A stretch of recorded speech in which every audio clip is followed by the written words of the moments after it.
I believe happiness does matter. I believe your happiness does matter. It's imperative that you seek it out for yourself. It's a state of being that's free.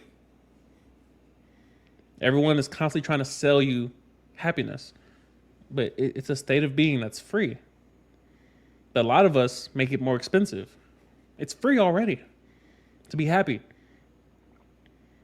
but yet a lot of us are paying the expensive price of trying to look happy, and we're trying to buy all these things like fancy apartments, and like, yeah, it looks great on the gram, it looks great in the background of a video. Trust me, the vanity is there. The vanity is there. I know that, oh, if I can just get a nice backdrop of my, I don't want no green screen. I want a nice environment to live in, but also it looks good on the gram. It looks good in my stories. It looks good on my YouTube, but it doesn't translate to my happiness. It translates to a bill. So, um, yeah, no more, no more. Um, One thing I love having is very low expenses.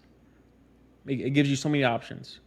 You realize I don't need to make a ton of money if I have very low expenses. The only way I was able to live off $200 a week was because my rent was only 500, everything included. Didn't have a car note. Also didn't have car insurance. I had a very cheap cell phone plan, and a gym membership. I don't have kids everywhere. I'm not paying child support, alimony. I don't have 10 mouths to feed every single month. I have one.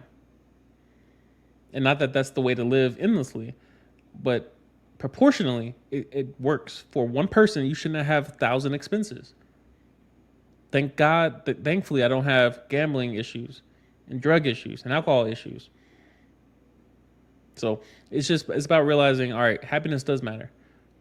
And believe it or not, a lot of it's in your control.